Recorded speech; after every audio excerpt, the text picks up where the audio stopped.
Dr. Bittner Fagan is Associate Vice Chair for Health Services Research in the Department of Family and Community Medicine at Christiana Care. She is also Associate Professor of Medicine at the Sidney Kimmel Medical College and the lead, the lead of the ACCEL Delaware CTR Core for Community Engagement and Outreach.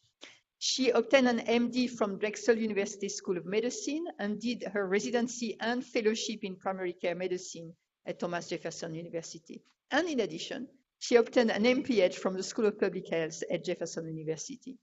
She has been PI or co-investigator on multiple grants, whether federal grants, grants from foundations, or from the state. She's also a very popular speaker, so thank you again for coming to see us, and has a long list of publications. So thank you so much, Heather.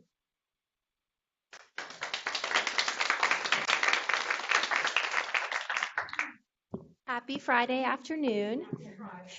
It's nice to see a lot of familiar faces and some new faces too. As Claudine said, my name is Heather Bittner Fagan. I am a practicing family physician and a researcher. Originally, when I was kind of, trying to come up with a title for the talk, I just said lung cancer screening, and that sounded kind of boring. So I added the byline, promises to keep. And the reason being, if, after I show you all my pretty pictures and my data and my graphs and stuff like that, if you forget all of that, I really hope that everybody leaves here a little bit fired up, a little bit passionate about the case that we can do better on lung cancer screening. We can do way better. So there are indeed promises to keep. I have no financial disclosures, but if anybody in the audience has a big bucket of money and would like to pay me to say pretty much anything, see me after class. I'm open to discussion. So the title Promises to Keep comes from this fairly famous poem from Robert Frost. And this poem, I think, is very beautiful. And it kind of talks about stopping, enjoying the moment, looking at what's in front of you in all of its, detailed beauty. But at the same time, he has promises to keep, and he's got to get going, and there are things that got to get done. And in many ways, that same tension is something that we deal with in medicine. We have a patient in front of us, infinitely complicated, about whom we should be curious. But at the same time, we always have an agenda behind the scenes driving us of things that we know are evidence-based that we should be doing. So it's sort of that current for me, and that's the reason, one of the reasons that I included this. Now, just for fun, there's a famous Delawarean whose autobiography is entitled Promises to Keep. Does anybody know, besides my husband who had to listen to this talk last night? Anybody else know? You can shout. Joe Biden, indeed. I didn't know that when I chose that title of my talk. Found out later. A patient of mine came in with it, and I was like, what's that? He's like, it's Joe Biden's autobiography.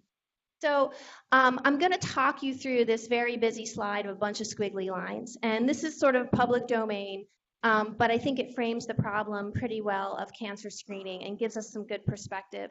So what we are looking at are cancer death rates over time in the United States, over a fairly long period of time. So I'm going to ask you to ignore that bright red line. Certainly the red is trying to draw your attention there, but look at all the other lines first. And what you're going to notice is they're all going in the right direction, right? They're all going down. So the cancer screening and treatment world in the United States is one of our medical successes, right? We have kind of bent that curve in the right way. And if you have any doubt and you're kind of looking at those and you're thinking, maybe not, that doesn't all look perfect, look at the yellow line labeled uterine. And you're going to have to take my word for it. It's uterine and cervical. And if you look at the inflection point, it really lines up quite well with when we introduced the pap smear in this country. And you can see that where uterine cervical cancer used to be the leading cancer killer in the United States, it is now down at the bottom of the stack.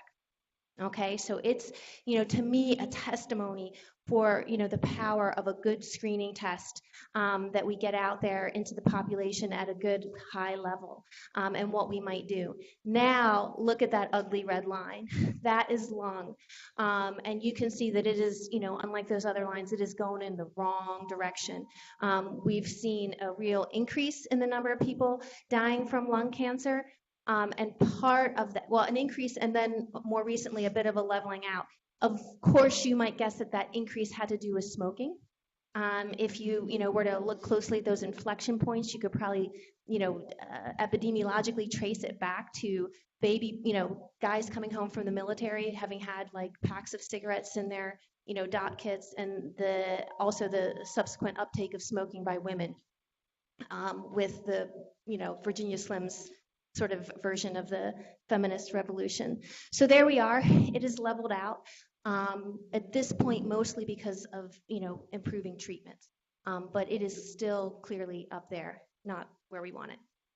Oh, by the way, I really want to make sure we have time for discussion. If you have a comment or a burning question, I'm fine with being interrupted. Just wave, throw something, I'll roll with it. So what am I going to tell you? So today I'm going to make sure, beyond making you passionate, if you can remember these things, we'll be doing great. Lung cancer is bad. Early detection of lung cancer is good.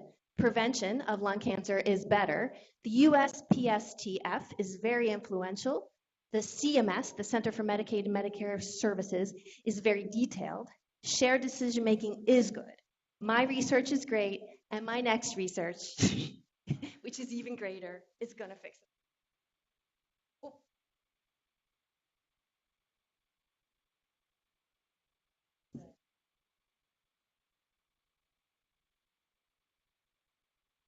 There we go. All right, so for those of you who did not know, lung cancer is the leading cancer killer in the United States, the number one cancer reason that people die. So in 2018 in the United States, we had over 200,000 new cases and 154,000 deaths from lung cancer. Why? Why is it so bad? Well, because for the most part, when we detect lung cancer, it's too late. We're detecting it at the symptomatic phase, which is usually pretty spread. So there's some hope on the horizon, right? Back in 2011, the results of the NLST, the National Lung Screening Trial, were in. And what they did, this is a big trial, they took 53,000 people and they randomized them to get either a low-dose CT, about 1/10 the radiation of a regular lung CT, or chest X-ray, and they followed them for 3 years. They did this in a high-risk population, which we'll talk about a little bit more, and they found a 20% reduction in mortality.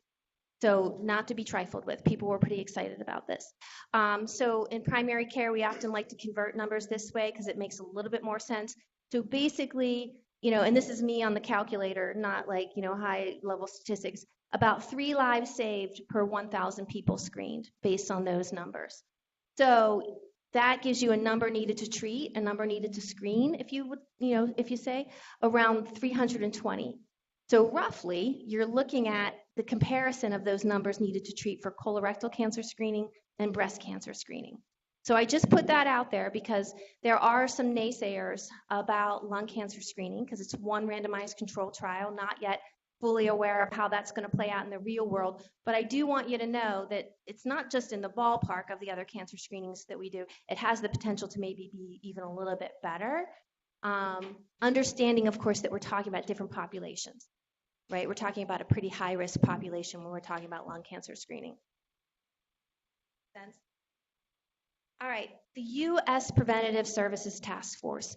One of my favorite things to do to medical students is to ask them about cancer screening. And inevitably, I can catch them saying, well, don't they say that we should do mammograms at this age? And don't they say, and I'm always like, who is they?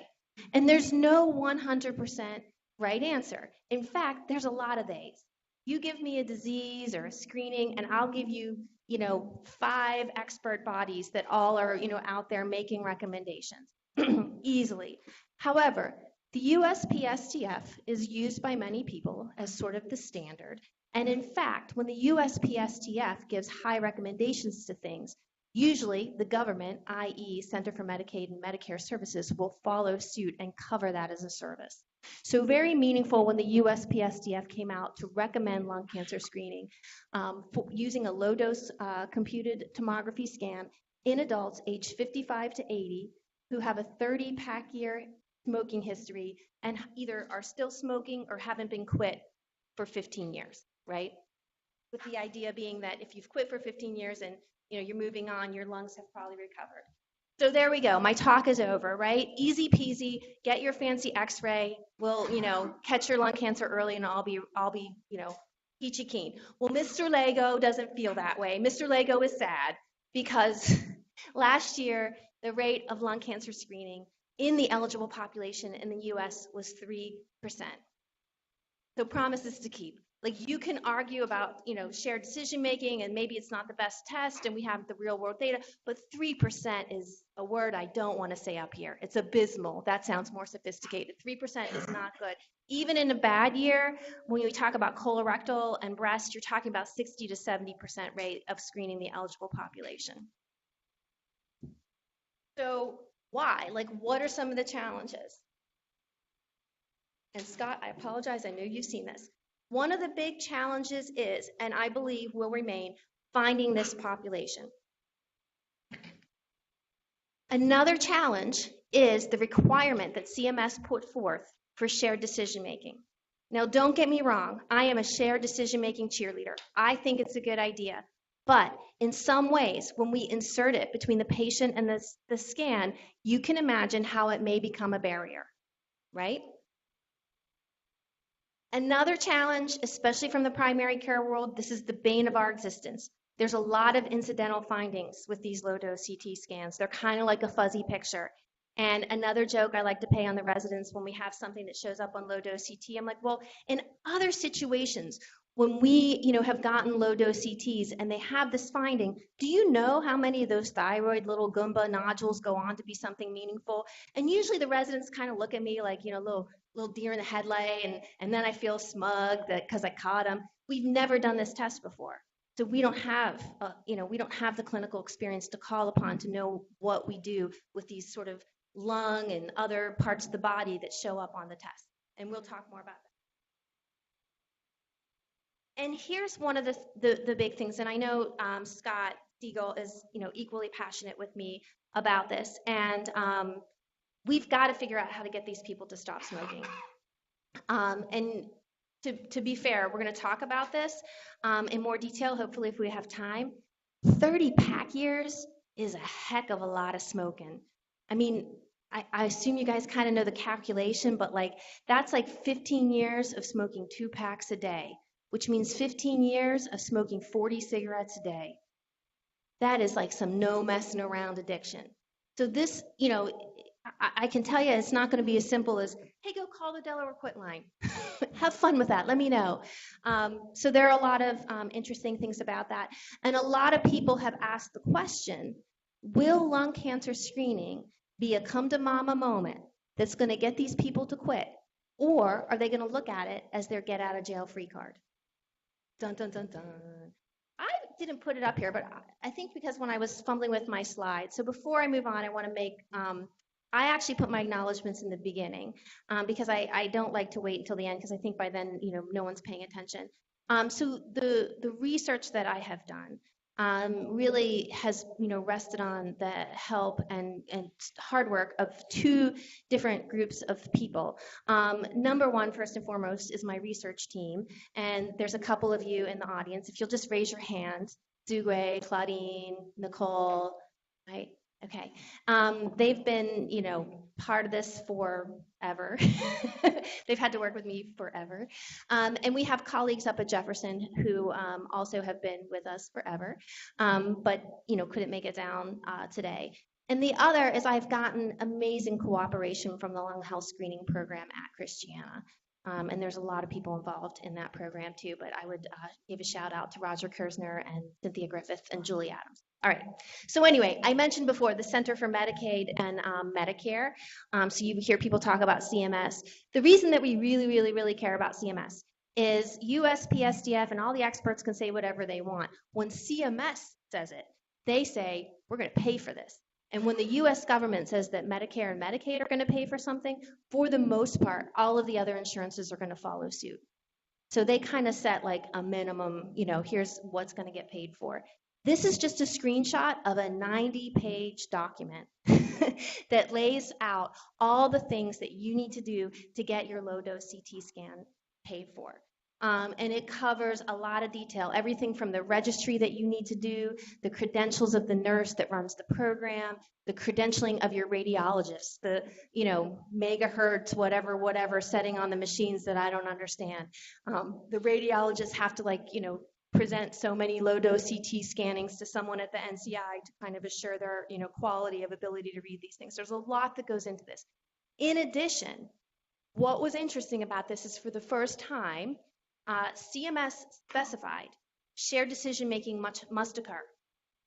And while there's probably like 2 pages of details in really tiny print, I'm going to distill it down to you. So CMS, distill it down for you. CMS says it needs to be a visit with a physician or a qualified non-physician practitioner, and they list nurse practitioners and PAs as the other possibilities. It must include decision aids. It must include a discussion of the benefits as well as a discussion of the risks.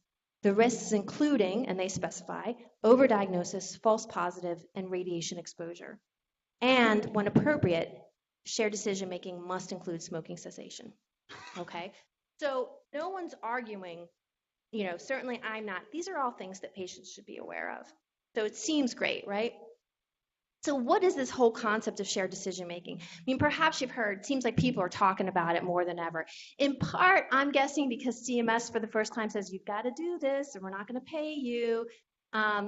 Shared decision-making, you could probably find a couple of different definitions, but it's basically when a healthcare provider and a patient work together to make some medical decision. And that decision should incorporate the scientific evidence as well as the values and beliefs of the patient. So if you look at my little figure here, it's not all over here in the red circle. Like the patient, it's not, some people are fearful that shared decision-making means the patient gets to do whatever the heck they want. And then on the other hand, it's not all over there in the blue where we can be paternalistic or maternalistic and just tell the patient, like, you need to do this because I said you need to do this. It's making sure that they make decisions based on the evidence that fit with their value. So why should we do it? The easy kind of quick knee jerk is because CMS says we have to, but there are other good reasons. We know, for instance, that there's decreased litigation with high quality shared decision making. It can be a cost reduction strategy, so there's oftentimes in medicine, there's more than one choice. So when patients kind of understand the differences in those choices, we may get a nice differentiation. And personally, I think it's the right thing to do. These are important decisions, and we should be, helping people to both understand the science, but at the same time make the decision that's right for them. So those of you who are following the shared decision-making literature, and I have to laugh, 2 different people sent me this. They're like, did you see this? And I did. So in a very recent JAMA, Internal Medicine, they published this study on shared decision-making. And what they did is they looked at the shared decision-making discussion with 14 patients, some of which were seen by pulmonologists and some of which were seen by primary care doctors. And they timed it, and they used a validated scoring tool that you observe to kind of rate the quality of the discussion. Well, the average discussion was less than a minute, and the level of quality of those decisions was extremely poor by their rating. So I'm going to ask everybody in the room to vote. So 14 patients, outside observers, basically, let's just say they found that the shared decision-making stunk. Do you think that's either true or is it false? They kind of quite didn't get it right. So who thinks that they probably got it right? Yeah, they're like it probably is low quality what's happening. It's not that they mismeasured or didn't do it right. I think that it probably is pretty low quality. And I'm going to tell you a secret.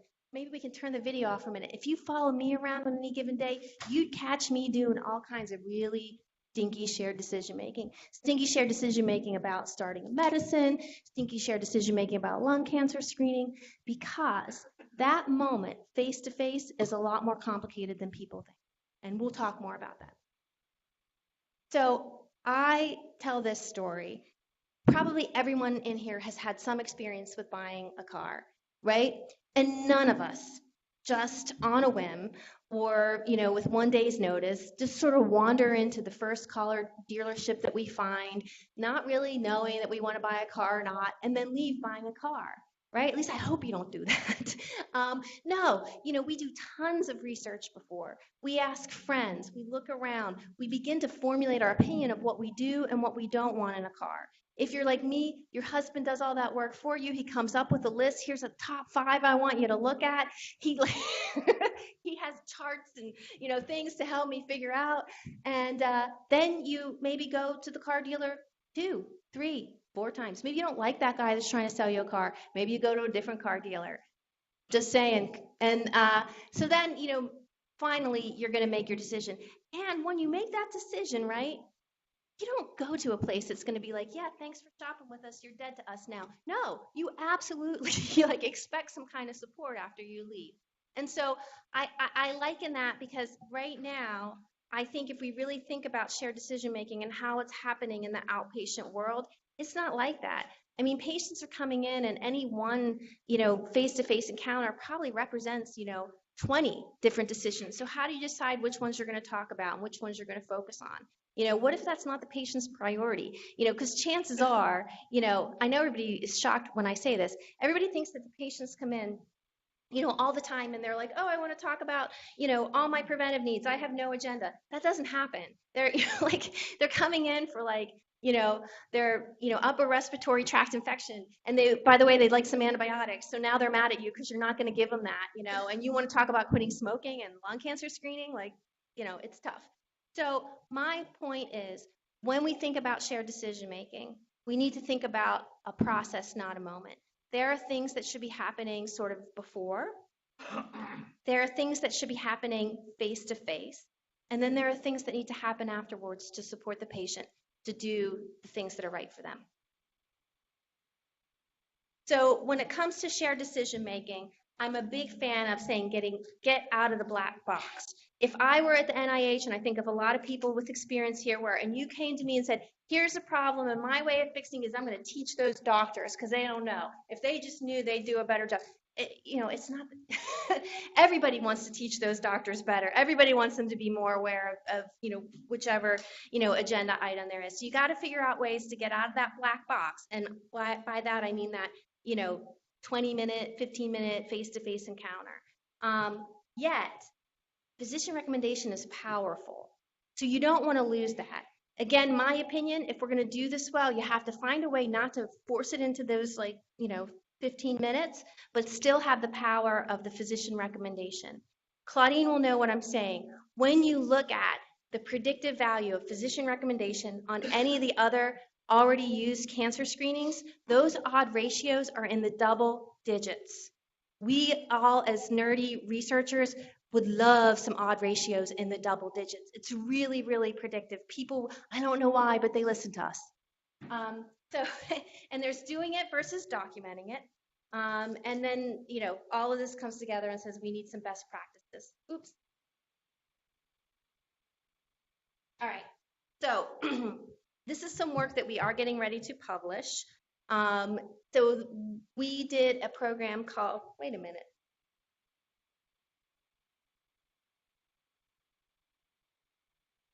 Okay, sorry. We did a program called IDEAL for informed decision-making in lung cancer.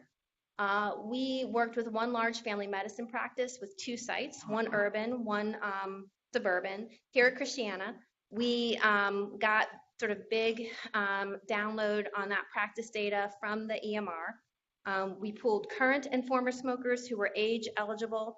Then we separated up the patients into, according to primary care doctor, we let the doctors take a look, take off anybody you want. And then we, and I say we, by we I mean Nicole, doggedly pursued them over the phone, nights, weekends, whatever it took. We screened them for eligibility, knowing that we started with a dirty kind of pool of patients that we weren't quite on our target. And then for those that were eligible and enrolled, we screened them for a decision counseling intervention program. In anticipation of that event, we mailed them some patient education materials. We just used publicly available. And then the idea was to review those materials over the phone just prior to the decision counseling program. So this was phone delivered. So we just kind of did it for feasibility for the patients to be non-disruptive of care. It was not persuasive. Okay, so the decision counseling program does not try and talk people into screening. It really looks at what are the factors that are making you want to screen, what are the factors that make you not want to screen, and mix it all up with some numbers and some Likert scales, and we get a score that puts you basically in the category of you look like someone who wants to screen, or you look like someone who doesn't want to screen, or you look like someone who is unsure. And we tell the patient, you know, here's what we think, what do you think? And they tell us, like, I'm going to screen, I'm not going to screen, or I'm unsure. So we have that information too. And we create a one-page summary that we give to the patient and the physician. So what did we find? We were, I think, almost like, happily surprised to find that our intervention predicted lung cancer screening. And we didn't go in thinking we would have the power to detect that. But so we're pretty excited about that. I'm going to brag about that just for a moment. And then I'm going to tell you all the things I did wrong. However, we had tiny numbers. Now that was statistically significant despite our tiny numbers, but we had tiny numbers. So it was hard to kind of like get much deeper and understand what was going on. And now I would like Zugway to cover your ears and close your eyes. From those tiny numbers, I converted like the fraction of however many out of 28. I think this is how people. So basically, if those numbers were real, which we don't know that they are because they're really, really small, we would have had a screening rate in the intervention about 45%. Compared to what I'm calling like an enhanced usual care, the people who knew they were eligible and didn't want to be in our study, a few of them screened, so that was about 10%. And then the people who said, yeah, I want to be in your study, but then didn't do our intervention, none of them screened. So just trend data, but very interesting, right? So now we know that at least by this method, shared decision making can work. So the kind of question is, who does it work for? You know, what are some more hints about that? We also found that current smokers were less likely to complete the decision counseling program. And then we had originally thought we would be able to detect something, some differences in this scale called the Decisional conflict scale. Which didn't turn out that we could. But we saw a trend which was interesting. Now, we only had an even smaller number of people who completed the baseline and survey. But we saw a trend whereas one group went one way in their decisional conflict, and the smokers went one way and the non-smokers went the other way. So again, trend data really small, but beginning to give us a hint that when you think about doing this and you think about your former smokers who have quit and your current smokers, they might really be approaching this thing differently. You might, want to think about handling them as two different groups. So some of this I've already alluded to. So this is our flow chart or our Consort chart. So we started with over 800 people. We couldn't reach like a ton of them. Of those that we reached and were willing, we found 54 eligible. So our case finding, depending on which of those denominators up above you choose, was either 6% or 18%. So it was either yucky or super yucky. However, I distinguished that from recruitment because from the 54, we recruited 28. So our recruitment rate was around 54%. So once we get to the people and we know that they're eligible, reasonably willing to participate. So I was kind of feeling like maybe I'm like the worst researcher in the world because we had to screen 829 people to get this small group, and Nicole's like, I had enough of you, I'm out of here. And then I see this study in the literature. So the Veterans Administration did something very similar, and their numbers are similar too, depending, they did their study a little bit differently, but they had an equally challenging time with case finding, and their screening rate was similar. And so basically, in our study, case finding 6 to 18%, depending on what denominator you choose, and that was consistent with what we're seeing in the this bigger VA study. And then our recruitment rate was around, I put the wrong number there, but around 50% consistent with the VA. So what's happening in our real world locally? These are just some numbers as of March. I looked more recently at the dashboard data. They haven't changed much, a little bit, but in Christiana, we have had 1,000, a little bit over 1,000 participants in our lung health screening program. We have found 28 cancers. So that's, again, me on my calculator, a number needed to screen around 42. It's pretty good. We like, just so you know, that's in the range that makes people happy. What we don't like is 226 incidental findings. So I made up my own measurement here. Number needed to incidental finding, just made that up. It's about 5. So what that means is the primary care doctor, for every 5 low-dose CTs, I'm going to have some incidental finding I'm going to have to decide something about. Now, I specifically I chose not to call that number needed to harm. And part of that will make even more sense when we see what those findings were. But in some ways, some of those findings might be a good thing. They might be an opportunity to have a conversation that you wanted to have. A lot of those incidental findings are kind of like, yeah, whatever. We're going to ignore it. Maybe we're going to do another, imaging study just to make ourselves feel better. But it's not exactly number needed to harm. I think when you want to talk about number needed to harm in lung cancer, we're going to have to get to the number of invasive procedures having a negative outcome. And we don't have that data just yet. We don't have the big real world numbers just yet. Our numbers at Christiana match the state. I wasn't able to get people, but I was able to get the number of low-dose CT scans completed. So 2,600 with 39 cancers detected. So basically you have to do 66 low-dose CT scans to detect 1 cancer. Again, pretty good. This is, again, bad data, me making stuff up pretty much, but I took the Burfus estimate for people who would be eligible for lung cancer screening in Delaware and divided that by the number who have been in the state program, and that gives us a screening rate of around 6%. So consistent, right, with the national average, not where we want it to be. So incidental illness, the bane of the primary care physician life in some ways.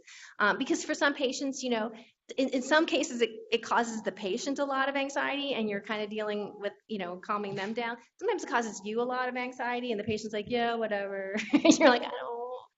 So, and these are going to have to be factored into the cost benefit, and risk analyses of lung cancer screening. And we don't yet know the best clinical management. And this, I'm not going to go through this whole slide because I'm afraid I'll run out of time to talk about some of the things that maybe y'all really want to talk about. But you'll see that the number 1 incidental finding is coronary artery calcifications. So I put that up there because, frankly, I don't think that's so bad. I use that as an opportunity to say, well, have we really checked all your cardiovascular risk? Have you had a recent fasting lipid profile? Have we talked about smoking cessation? Do we have your blood pressure and your hemoglobin A1C in control? So it's kind of an opportunity, and sometimes patients are motivated by this stuff. So I would argue at this point we have really just begun to identify those patients who are low-hanging fruit. We have some difficult populations that we haven't touched that we need to reach out to.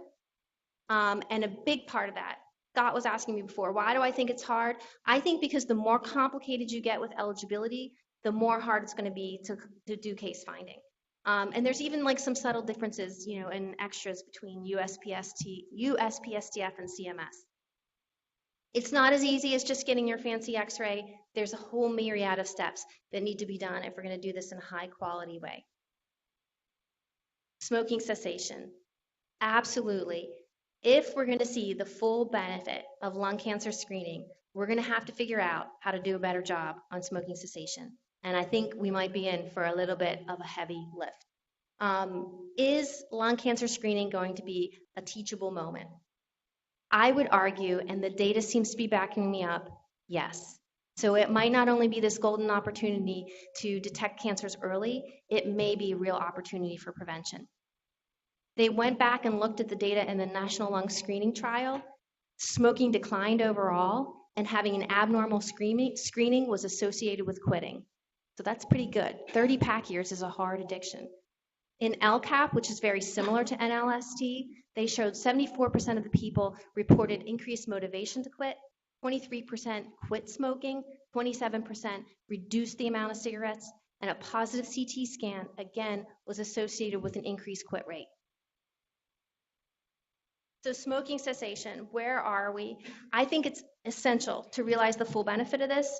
And again, 30 pack years is a lot. So we're not going to be able to just hand them a piece of paper that says call the Delaware quit line and feel like we did our, our best. I think we need better tools to collect pack years so that we can find out our true denominator for lung cancer screening. And we need to track quit attempts and cessation successes. So as we do lung cancer screening, we can understand if we're taking a bite out of crime when it comes to smoking. So I think this is almost my last slide. This is my next great study. We have a pilot funded from ACCEL. Super excited to get started on that as soon as that check hits on September 1st, right? September 1st, when the baby comes. We're going to enhance our recruitment methods. In my pipe dream, we're going to basically follow patients as they are scheduled to come in for a visit, probably at more than one practice. We're going to go with current smokers, and we're going to focus on smoking cessation. I've partnered with somebody at the University of Delaware who does a lot of cool stuff out in the community with smoking cessation. We're going to include a comparison group. Claudine and Zugway are going to help me to do that. It's not going to be randomized, but we're going to have a good comparison group. And we're going to track that consort diagram that I showed you in terms of at least some of the basics that we can get, like zip code, race, and gender, to understand as we're working our way to find this eligible population, recruit and enroll, who is getting included and who is getting left out. This was brought to you by many sponsors. The Christiana Care Physicians Professionalism Council grant, the ACCEL IDEA grant, and the Value Institute, all really were my collaborators, partners, and supporters.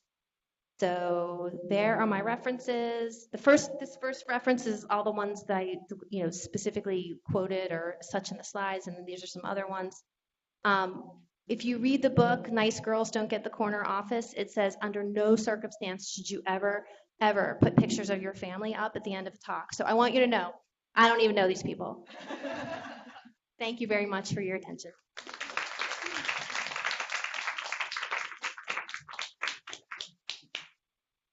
Dawn?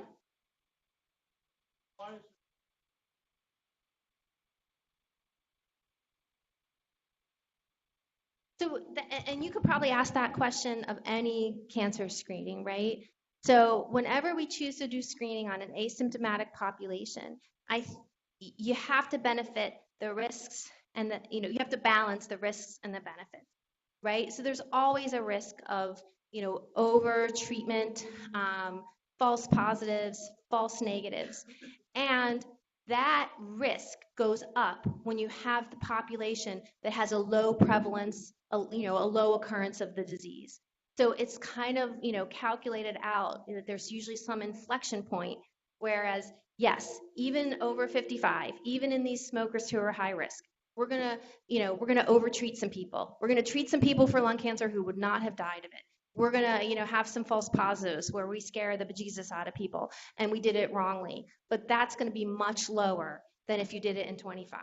If you did it in 25-year-olds, and of course, we don't do it, so I don't 100% know, but, in theory, you're gonna do more harm than good.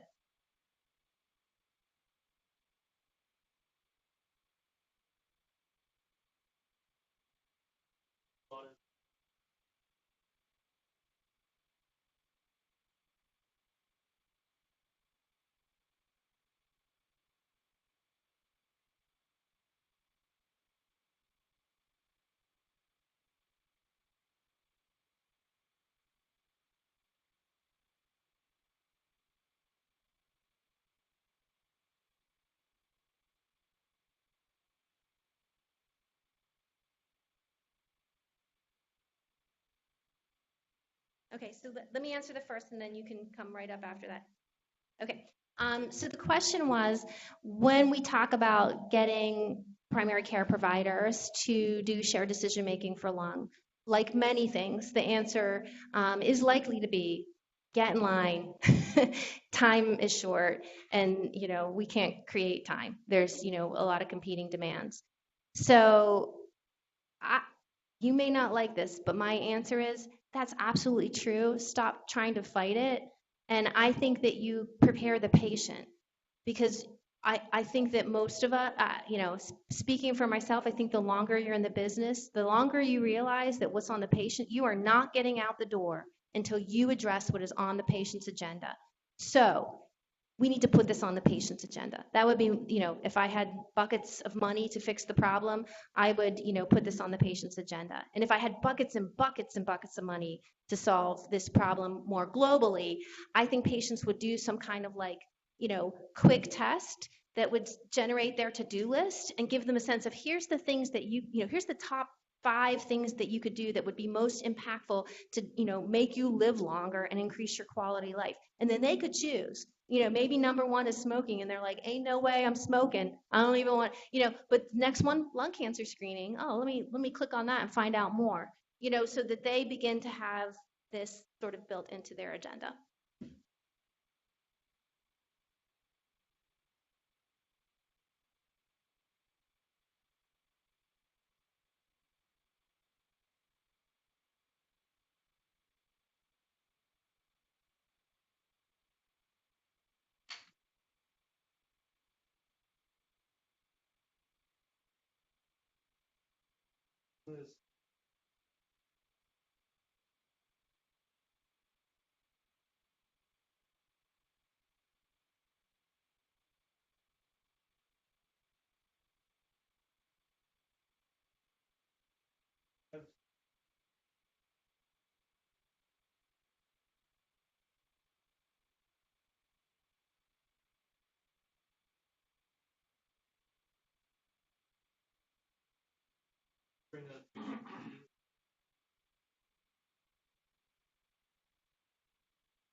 And I think, you might want to answer that question differently depending on whether you're talking about getting them to do a low-dose CT or talking about getting them to quit smoking. And I would totally think about those two things differently. As far as the smoking, my partner in the next step is Frida Patterson, and she's done a lot out in the community, and has, currently working, for instance, to train some of the people who work in the food kitchens, not the kitchens, but where you can go and get a bag of groceries, the food bank, training people in the food bank to be cessation counselors. So that, you kind of have those resources out where they are a little bit more. I think, and I think we could do a little more around the resources that we already have. Like, we know quit lines work, and we have the privilege of having a really great quit line in Delaware that will reach out to the patient. In fact, I've had patients be like, no, don't let them call me because they will keep calling me, and they really do. They really try and reach out to those patients.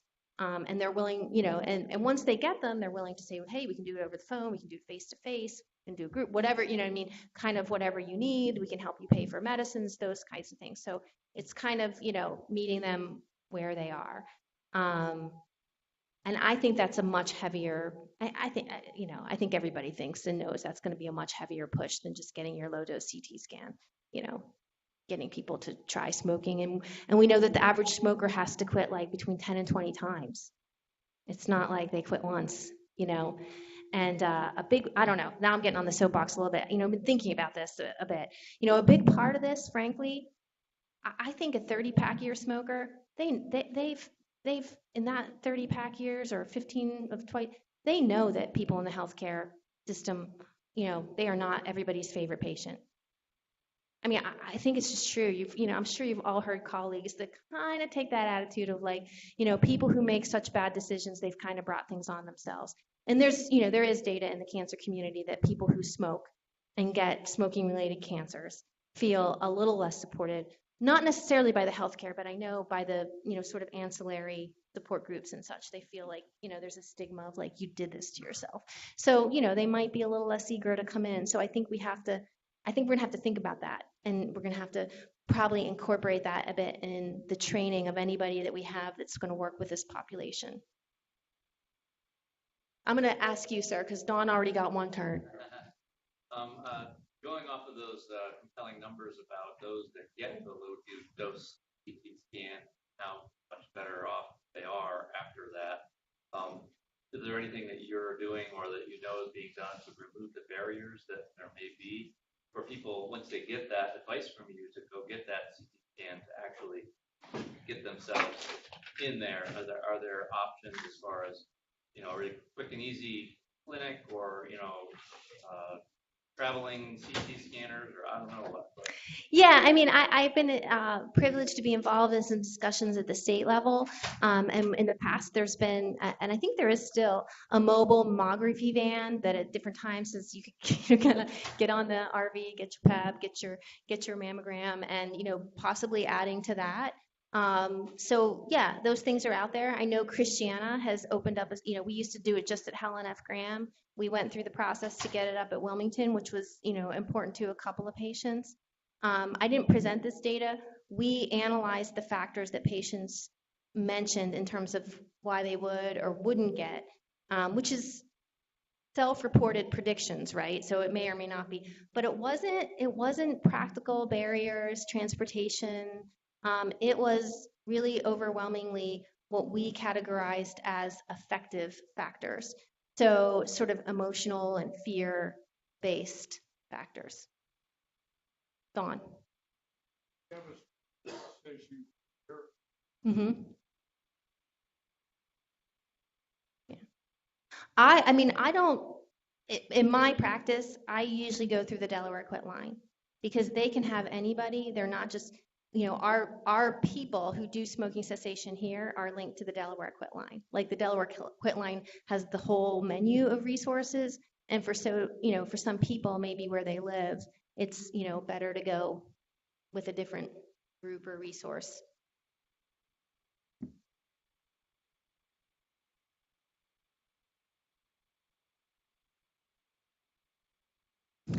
I love psychologists and other mental health. And I would take them in a box. I would take them with a fox. So I cannot speak to things going on in the medical group, but I've heard whisperings that, you know, there's some interest in maybe training a lot more people. So we have in-office smoking cessation counselors, totally all for it. One thing that we've done, and it's not exactly mental health, but we're playing with the idea of, you know, our decision counselor, perhaps having smoking cessation training as well. But you bring up a good point. Like any behavior change, if we kind of see these effective roadblocks, it would be nice to have that extra layer of expertise to help people who are stuck. And we would need to, you know, the way that we work is, you know, going to be more than one practice. So we would need to think about that because most of the practices here do have someone embedded, but that's different than sort of a centralized. Thank you. Buddy? I'm still stuck on these numbers. There's a 3% rate of screening versus 59, 69 of breast cancer and that.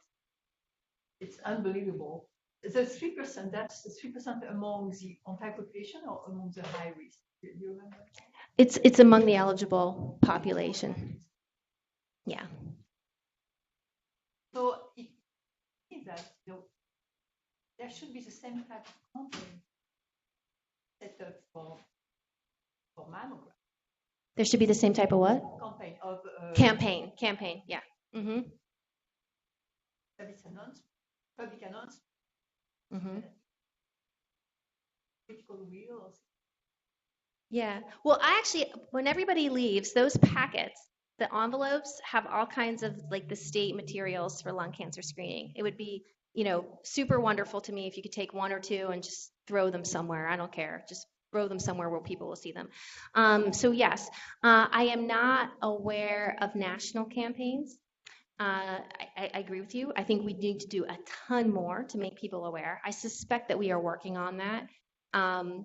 You know, a little bit, some people are like, well, you know, shared decision making, so it needs to be the doctors, which is fine, but it also needs to be on the patient agenda. We need to get it out there. One of the interesting things, and what I thought you were going to say, is where's the outrage, right? Like if we were like, mammograms dropped to 5%, we'd have like the Susan G. Komen, like, doing a run through the hospital. And some people, and I don't know this literature, this is just really, some people have argued that lung cancer is sort of a cancer without an advocate. It's a cancer without an advocate because we have not been good at detecting it early, because there is this sort of shame and stigma associated with being a smoker who got cancer. There's not this advocacy group out there to make, to march on Washington and demand that we do more. Not yet. I'd love to see that. I don't think it's true. I think there are, we could find some lung cancer survivors who would, maybe see that movement.